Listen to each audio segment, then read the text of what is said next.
ಅಂದು ಭರತ್ ಇಚ್ಛಾ ಮಗುವಿನ ನಾಮಕರಣ. ಕೆಳಗೆ ನಾಮಕರಣದ ಸಲುವಾಗಿ ಅಂಬಿಕಾ ಹಾಗೂ ರಘುವಿನ ನೇತೃತ್ವದಲ್ಲಿ ತರಾತುರಿಯಿಂದ ಕೆಲಸಗಳು ನಡೆಯುತ್ತಿತ್ತು.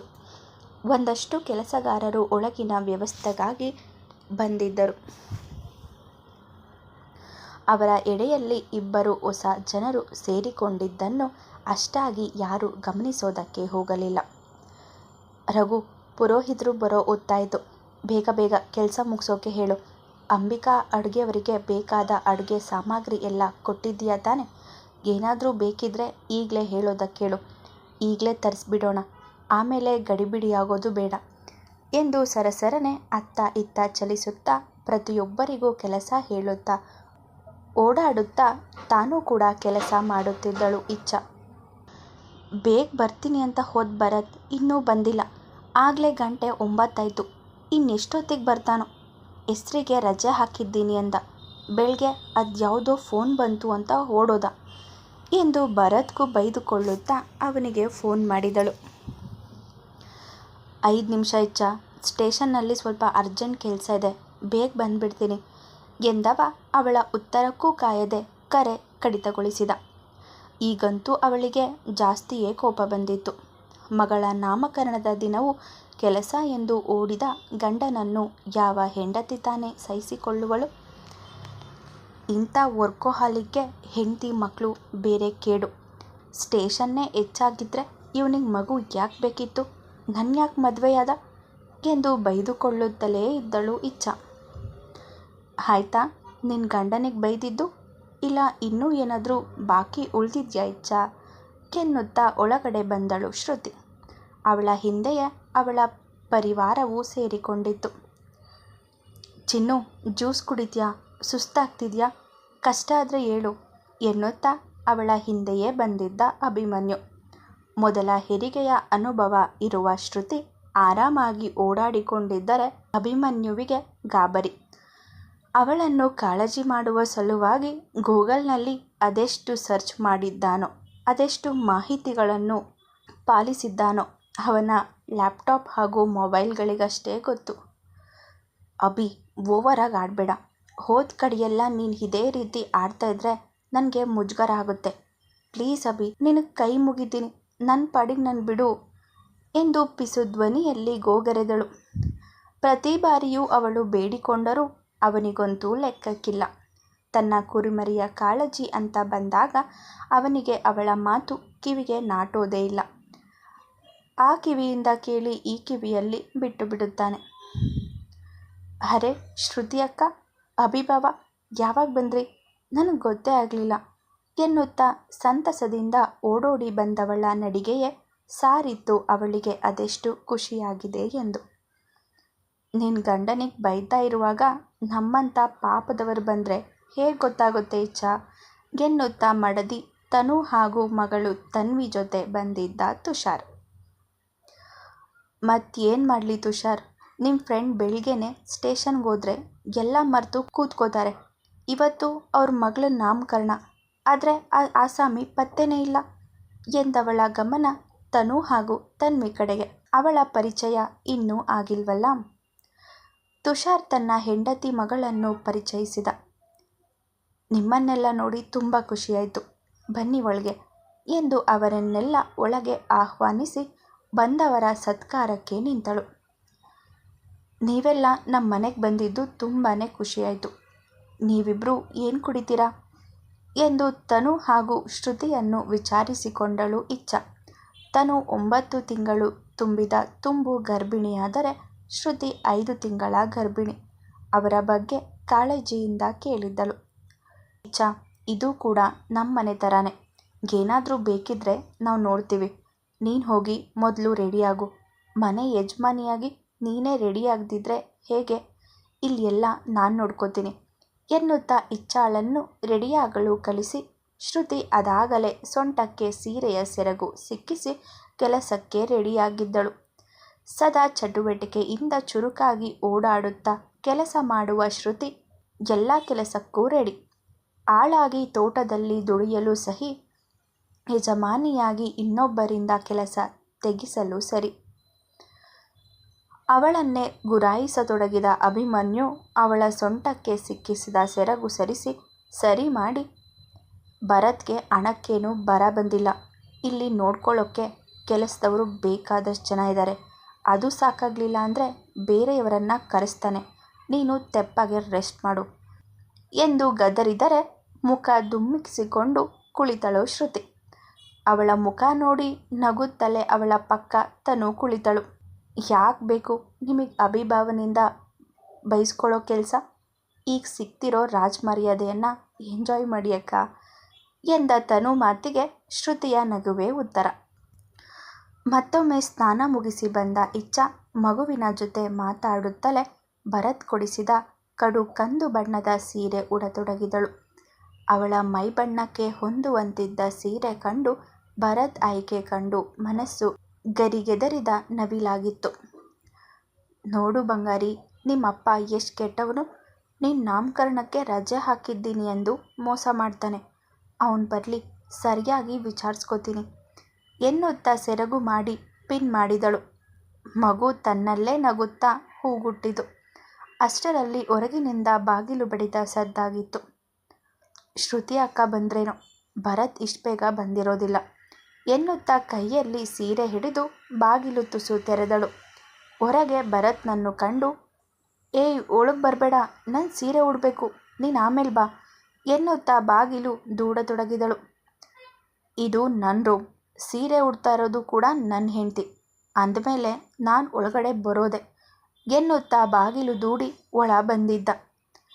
ಕಣ್ಣಲ್ಲೇ ಸ್ಕ್ಯಾನ್ ಮಾಡುವವನಂತೆ ನೋಡತೊಡಗಿದ ಭರತ್ ನೋಟಕ್ಕೆ ಕಸಿವಿಸಿಕೊಂಡು ತಿರುಗಿ ನಿಂತಳು ಇಚ್ಛಾ. ತನ್ನ ಕೈಯಲ್ಲಿ ಹಿಡಿದಿದ್ದ ಪುಟ್ಟ ಬ್ಯಾಗನ್ನು ಅಲ್ಲೇ ಕೆಳಗಿಟ್ಟು ಹಿಂದಿನಿಂದ ಅವಳ ಭುಜ ಬೆಳೆಸಿ, ನನ್ನ ಮುದ್ದುಗೆ ನಾನೇ ಸೀರೆ ಉಡಿಸ್ಲಾ ಎನ್ನುತ್ತಾ ಅವಳ ಹಿಂದಿನಿಂದಲೇ ಅವಳ ಕೈಯಲ್ಲಿ ಇದ್ದ ಸೀರೆ ಹಿಡಿದು ನೆರಿಗೆ ಮಾಡತೊಡಗಿದ. ಪುಟ್ಟ ಪುಟ್ಟ ನೆರಿಗೆ ಹಿಡಿದು ಅದನ್ನು ಪಟ್ಟಾಗಿ ಜೋಡಿಸುತ್ತಿರುವ ಇನಿಯನ ಕಂಡು ಮತ್ತದೇ ಹೊಟ್ಟೆ ಉರಿಯ ಪ್ರಶ್ನೆಯೊಂದು ಹುಟ್ಟಿಕೊಂಡಿತು. ವೇದಿಕಾಗೂ ನೀನು ಹೀಗೆ ಸೀರೆ ಉಡಿಸ್ತಿದ್ದ ಎಂದು ಕೇಳಿದ ಇಚ್ಛಾಳ ಹೊಟ್ಟೆ ಉರಿ ಕಂಡು ಎಂದಿನಂತೆ ಹಾಸ್ಯವಾಗಿ, ಹಾಂ, ಸೀರೆ ಉಡಿಸೋದೇನು, ಅದನ್ನು ಬಿಚ್ತಿದ್ದವನು ನಾನೇ ಎಂದಿದ್ದ. ಅದೇಕೋ ಅವನ ಮಾತು ಅವಳ ಅಂತಃಸತ್ವವನ್ನೇ ಹುದುಗಿಸಿತು. ತಾನು ಅಲ್ಲಿ ಭುವನ್ನಿಂದ ನರಕ ಅನುಭವಿಸುತ್ತಿದ್ದರೆ ತನ್ನನ್ನೇ ಪ್ರೀತಿಸುತ್ತೇನೆ ಎನ್ನುತ್ತಾ ವೇದಿಕಾ ಜೊತೆ ಸುಖವಾಗಿ ಸಂಸಾರ ಮಾಡಿಕೊಂಡಿದ್ದ ಅನ್ನೋದನ್ನು ಅವಳಿಗೆ ಸಹಿಸಿಕೊಳ್ಳಲು ಸಾಧ್ಯವಾಗಲಿಲ್ಲ. ಪ್ರತಿ ಬಾರಿಯೂ ಅವಳನ್ನು ಕಾಡುವ ನೆಪದಲ್ಲಿ ಅವನು ಹೇಳುವ ಮಾತುಗಳು, ಅವಳ ಮನದಲ್ಲಿ ಉಂಟು ಮಾಡುವ ಕೋಲಾಹಲ ಅವನ ಗಮನಕ್ಕೆ ಬರಲಿಲ್ಲ. ನೆರಿಗೆ ಸೊಂಟಕ್ಕೆ ಸಿಕ್ಕಿಸುವ ನೆಪದಲ್ಲಿ ಅವಳ ನಡು ಸವರಿದವನ ಕೈಯಿಂದ ಅವನು ಪಟ್ಟಿ ಮಾಡಿದ ನೆರಿಗೆಯನ್ನು ಎಳೆದುಕೊಂಡು ತಾನೇ ಸೊಂಟಕ್ಕೆ ಸಿಕ್ಕಿಸಿಕೊಂಡಳು. ಅವಳ ಮೌನ ಸಹಿಸದವನಂತೆ, ಇಚ್ಛಾ ಎಂದ.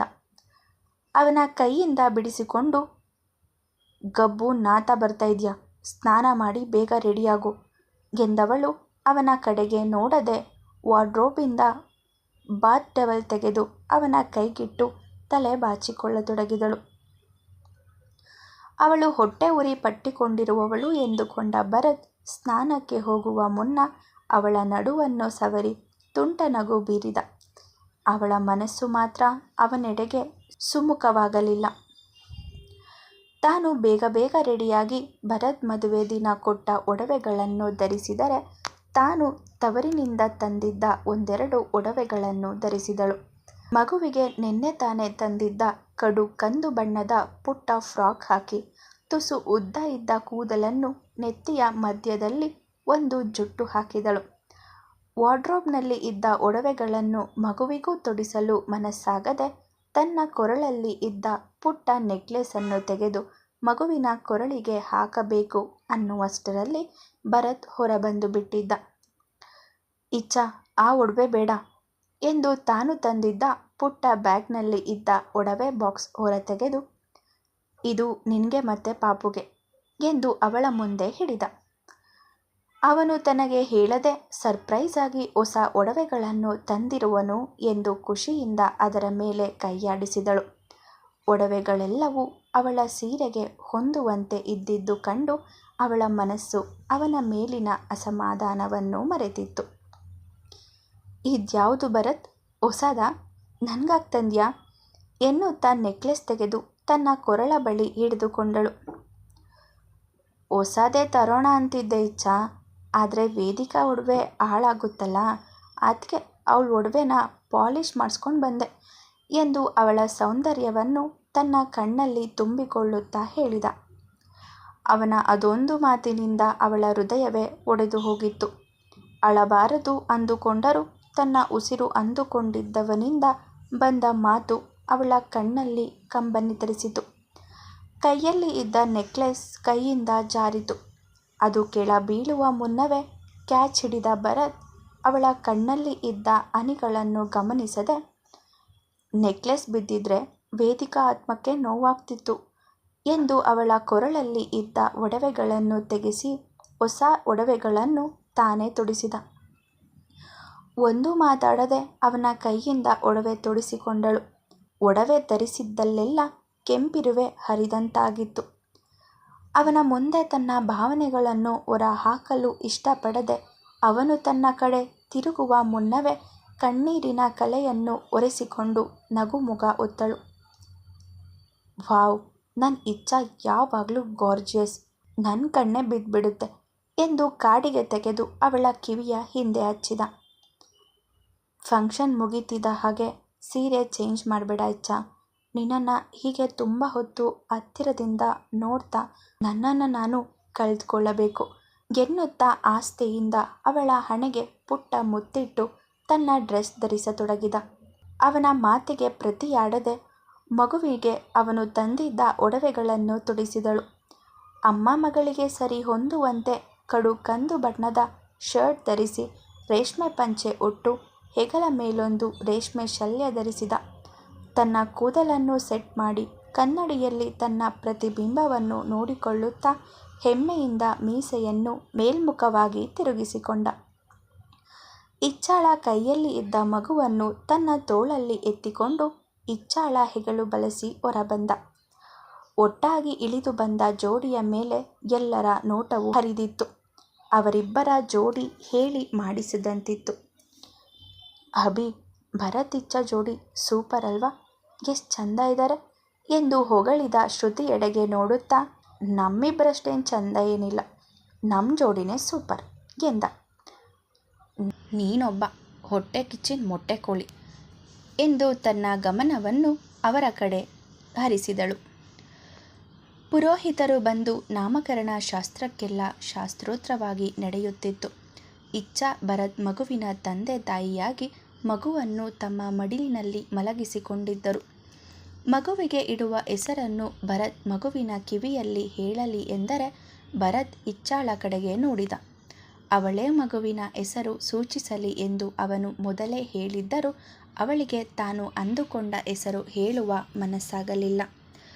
ವೇದಿಕಾ ಹಾಗೂ ಭರತ್ ಮಗುವಿಗೆ ತಾನೇಕೆ ಹೆಸರಿಡಲಿ, ಬೇಕು ಅಂದರೆ ಅವನೇ ಹೆಸರಿಡಲಿ ಎಂದು ಮೌನ ಧರಿಸಿ ಮಗುವಿನ ಮುಖವನ್ನೇ ನೋಡುತ್ತಿದ್ದಳೆ ಹೊರತು ಅವನ ಕಡೆಗೆ ತಿರುಗಿಯೂ ನೋಡಲಿಲ್ಲ.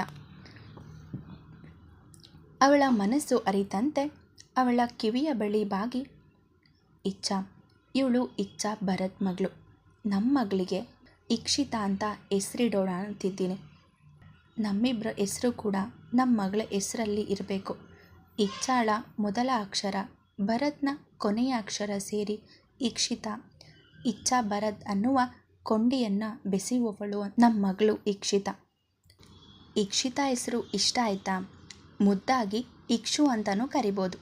ನಿನಗೋಕೆ ಅಂದರೆ ಇಕ್ಷಿತಾ ಹೆಸರಿಡೋಣ, ಇಲ್ಲ ಅಂದರೆ ಬೇರೆ ಹೆಸರೇಳು ಎಂದು ಭರತ್ ಹೇಳಿದರೆ ಇಚ್ಛಾ ಮಾತು ಮರೆತಂತೆ ಮೆತ್ತಗೆ ತಲೆ ಆಡಿಸಿದಳು. ಇಚ್ಛಾಳ ಮಡಿಲಿನಲ್ಲಿ ಮಲಗಿ ಅವಳ ಮಾಂಗಲ್ಯ ಸರದೊಂದಿಗೆ ಆಟವಾಡುತ್ತಿದ್ದ ಮಗುವನ್ನು ಭರತ್ ತನ್ನ ಮಡಿಲಲ್ಲಿ ಮಲಗಿಸಿಕೊಂಡು ಮಗುವಿನ ಕಿವಿಯ ಬಳಿ ಬಾಗಿ, ಇಕ್ಷಿತಾ, ಇಕ್ಷಿತಾ, ಇಕ್ಷಿತಾ ಎಂದು 3 ಬಾರಿ ಉಚ್ಚರಿಸಿದ. ಅವನಿಂದ ಮಗುವಿನ ಹೆಸರು ತಿಳಿದುಕೊಂಡ ಉಳಿದವರು ಕೂಡ ಅವನ ಆಯ್ಕೆಗೆ ತಲೆದೂಗಿದರು. ಇನ್ನೀಗ ಮಗುವಿಗೆ ಅನ್ನಪ್ರಾಶನ ಮಾಡಿಸುವ ಸಮಯ. ಅರ್ಚಕರು ಪವಿತ್ರ ಉಂಗುರವನ್ನು ಭರತ್ ಕೈಯಲ್ಲಿ ಇಟ್ಟು ಪುಟ್ಟ ಬೆಳ್ಳಿಯ ಬಟ್ಟಲಿನಲ್ಲಿ ತುಂಬಿದ್ದ ಅನ್ನದ ಪರಮನ್ನವನ್ನು ಪವಿತ್ರ ಉಂಗುರದ ಸಹಾಯದಿಂದ ಮಗುವಿನ ಬಾಯಿಗೆ ಹಾಕಲು ಹೇಳಿದರು. ಭರತ್ ನಗುತ್ತಾ ಮಗುವಿನ ಕಿಲಕಿಲ ನಗುವನ್ನು ಕಣ್ತುಂಬಿಕೊಳ್ಳುತ್ತಾ ಪವಿತ್ರ ಉಂಗುರವನ್ನು ಪಾಯಸದಲ್ಲಿ ಅದ್ದಬೇಕು ಅನ್ನುವಷ್ಟರಲ್ಲಿ ಮೇಲಿನಿಂದ ಹಲ್ಲಿಯೊಂದು ಪರಮಾನ್ನದ ಬಟ್ಟಲಿನ ಒಳಗೆ ಬಿದ್ದಿತು. ಬಿಸಿಯಾದ ಪರಮಾನ್ನಕ್ಕೆ ಬಿದ್ದ ಹಲ್ಲಿ ಅಲ್ಲಿಯೇ ಬಿದ್ದು ಒದ್ದಾಡತೊಡಗಿತು. ಎಂಥ ಅಪಶಕುನ ಇದು! ಮಗುವಿಗೆ ಇಟ್ಟ ಪರಮಾನ್ನದಲ್ಲಿ ಹಲ್ಲಿ ಬಿದ್ದರೆ ಅದು ಅಪಶಕುನ. ಮಗುವಿನ ಜಾತಕದಲ್ಲಿ ಏನೋ ದೋಷ ಇರಬಹುದು ಎಂದು ಒಬ್ಬೊಬ್ಬರು ಮಾತಾಡುತ್ತಿರುವುದು ಭರತ್ ಕಿವಿಗೂ ಬೀಳುತ್ತಿತ್ತು. ಮಗುವನ್ನು ಇಚ್ಛಾಳ ಕೈಗಿಟ್ಟು ಪರಮಾನ್ನವನ್ನು ಹೊರ ಚೆಲ್ಲಿ ಅಲ್ಲಿಯ ಮೇಲೆ ತಣ್ಣಗಿನ ನೀರು ಸುರಿದು ಒಳಬಂದು ಕುಳಿತ. ಆಘಾತದಿಂದ ಕುಳಿತಿದ್ದ ಇಚ್ಛಾಳ ಕಿವಿಗಳಲ್ಲಿ ಮತ್ತೆ ಸ್ವಾಮಿಗಳ ಮಾತು ರಿಂಗಣಿಸಿತು. ಅರ್ಚಕರೇ, ಪರಮಾನ್ನದ ಬದಲು ಜೇನು ನೆಕ್ಕಿಸಿದ್ರೆ ಆಗೋದಿಲ್ವಾ ಎಂದು ಭರತ್ ಕೇಳಿದರೆ, ಅದು ಹೇಗೆ ಸಾಧ್ಯ ಭರತ್? ಮಗುವಿನ ಬಾಯಿಗೆ ಅಕ್ಕಿಯ ಪರಮಾನ್ನದ ಮೂಲಕ ಬಾಯಿ ಕೊಳೆ ಮಾಡಬೇಕು. ಜೇನು ಆಗೋದಿಲ್ಲ. ಮಗುವಿನ ಜಾತಕದಲ್ಲಿ ಇರೋ ದೋಷಕ್ಕೆ ಪರಿಹಾರ ಮಾಡಿ ಆಮೇಲೆ ಅನ್ನಪ್ರಾಶನ ಮಾಡಿಸಿ ಎನ್ನುತ್ತಾ ಹೊರಡಲು ತಯಾರಾದರು. ಮುಂದುವರಿಯುವುದು.